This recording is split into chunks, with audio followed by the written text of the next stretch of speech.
So it's all come down to this, the final day of the Premier League season on Sunday, and the title, the top four race, and the relegation places are all to be decided, which is extremely exciting from my point of view as a complete and neutral. So in this video, I'm going to preview all the games that are happening, even the ones that have nothing too much to play for, and I'm going to give my prediction as to what I think will happen. Please drop a like if you're watching this, click subscribe, and leave a comment below this video. I would really appreciate that.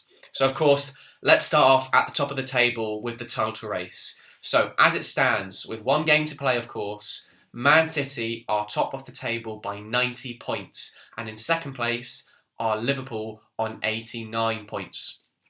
Now, unfortunately for Liverpool, on Tuesday night, yes, they beat Southampton 2-1, but they couldn't get a significant goal difference up, which means that surely all Man City need to do is just win, and they know they're mathematically securing the title. But if it does come down to goal difference, perhaps Liverpool could score a lot of goals against a very leaky Wolves defence. First of all, in terms of Liverpool Wolves, I do think Liverpool would definitely win that game.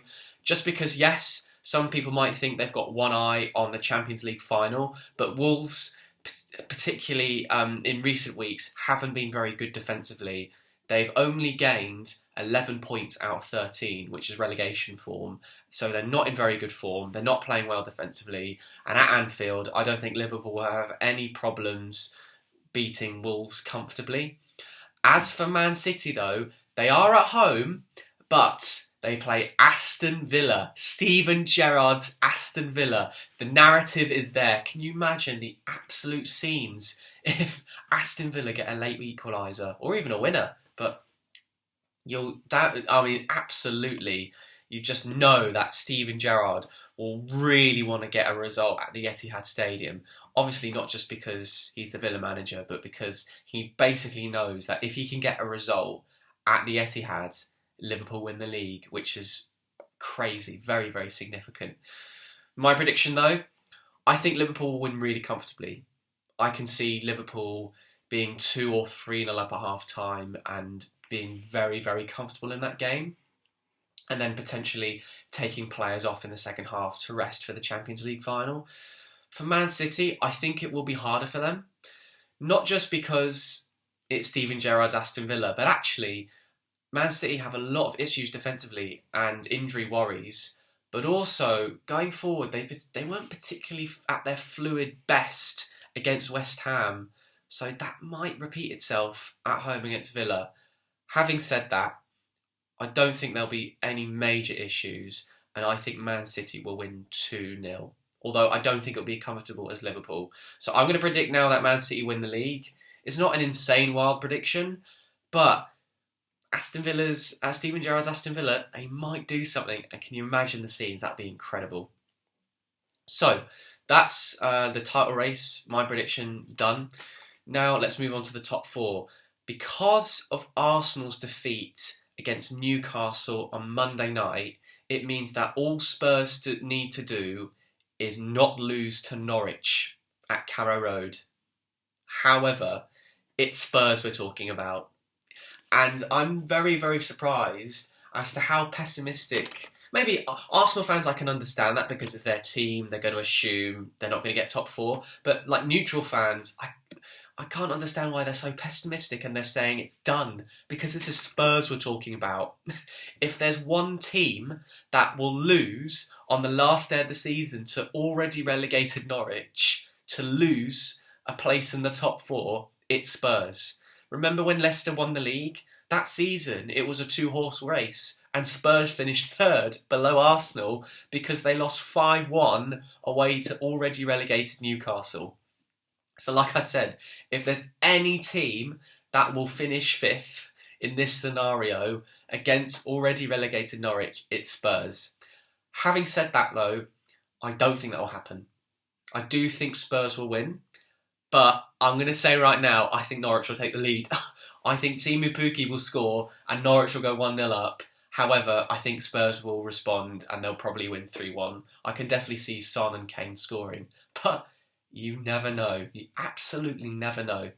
As for Arsenal, I think they were just completely shell-shocked by the North London derby. They played really well for the opening 15 minutes and were well up for it, but as soon as Son had the beating of Holding, it kind of fell apart for Arsenal, and then they conceded a relatively soft penalty, in my opinion.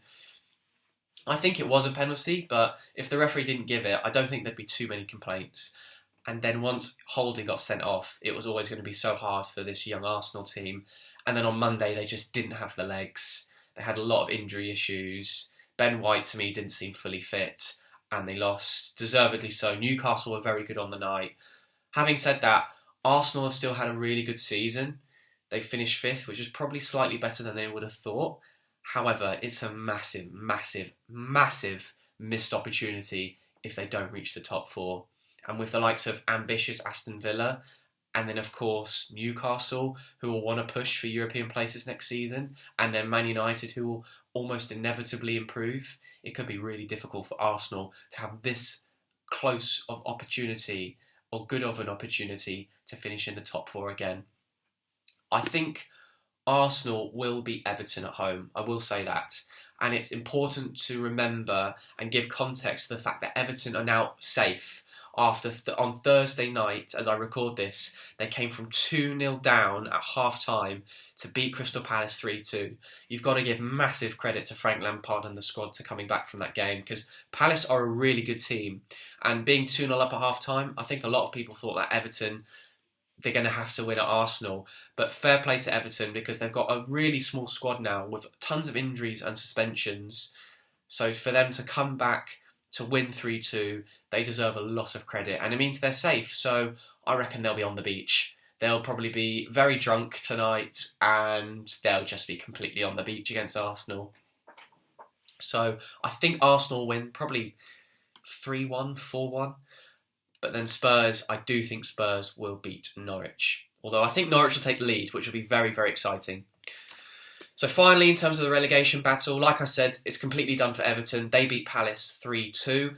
If they had lost that game, it would have been really, really interesting, because I think Arsenal would have beaten Everton at home either way. So if Everton had lost that game, it could have been really, really nerve-wracking for them. But alas, the Everton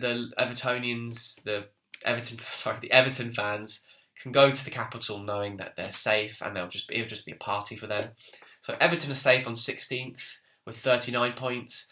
Then Burnley are 17th after their 1-1 draw away from home at Villa Park. They're on 35 points, and that means Leeds are now in the relegation zone on 35 points, but with a minus 20 goal difference swing. So it basically means that if Burnley win, they're safe. Done. Completely done.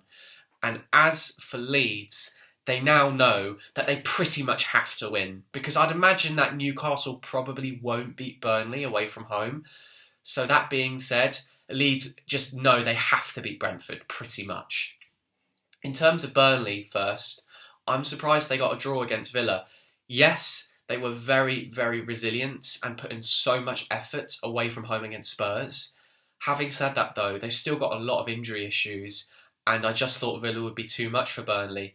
And to be fair, Nick Pope made some amazing saves for Burnley. But then at 1-1, in the 88th minute, Weghorst almost won it. And how did Mings block that? Unbelievable. If Weghorst had scored and Burnley had won the game, it would have meant that Burnley just need a point to stay up.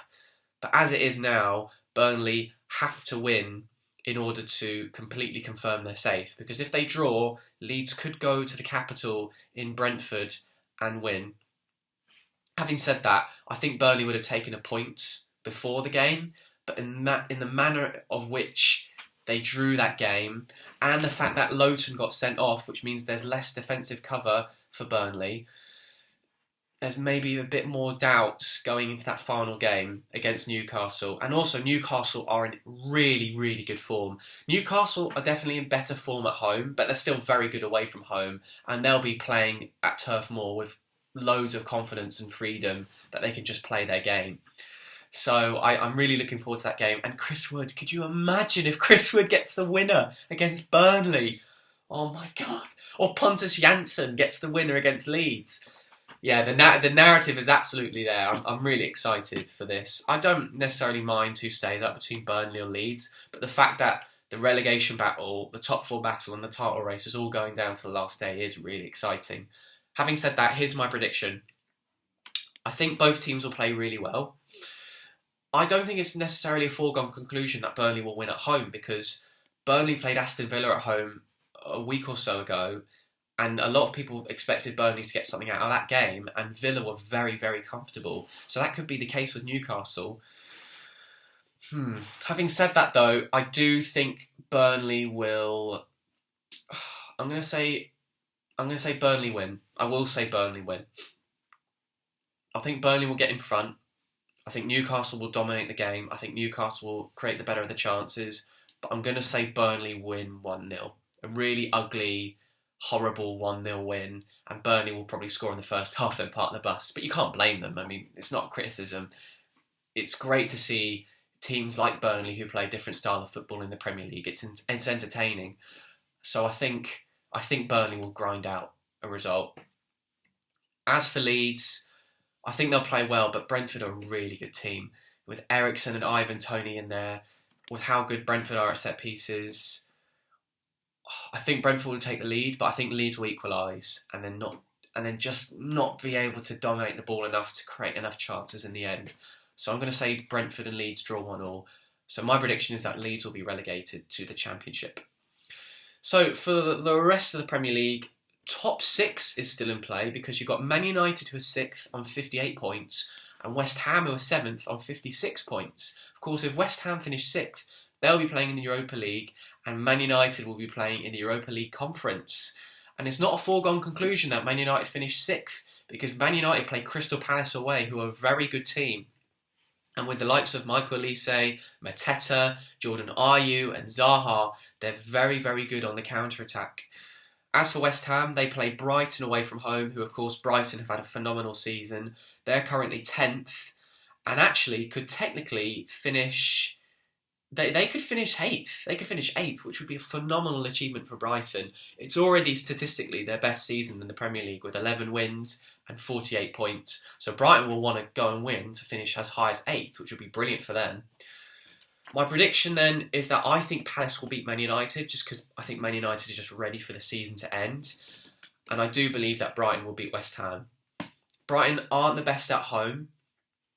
However, I can see Brighton creating a lot of chances, being the better team, and then winning the game. Although I wouldn't be surprised if someone like Bowen scored for West Ham. So I'm going to say both Man United and West Ham lose, actually.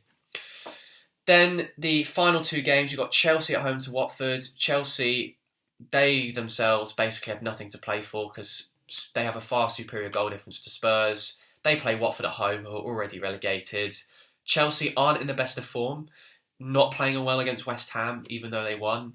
Then drawing against Wolves in the last minute, drawing against Leicester at home. So I don't think they'll necessarily play well against Watford, but because Watford are completely on the beach and ready for next season to start under a new manager, I think Chelsea will win comfortably, like 2-0. And then finally for Leicester versus Southampton, Leicester will want to finish 8th. They mathematically could do so, and they play at home against a very, very out of form Southampton team. So I can see probably Leicester winning, actually, just because Southampton are in really bad form. And Ralph will want to make sure that he doesn't continue this form next season, because otherwise his job could be on the line, which would be a shame for him in a way, because in the last 4 years he's certainly improved a number of players at Southampton, and when they're on it, Southampton, they're really, really good going forward. But when they're not, obviously they lose to the likes of 9-0 against Man United and Leicester.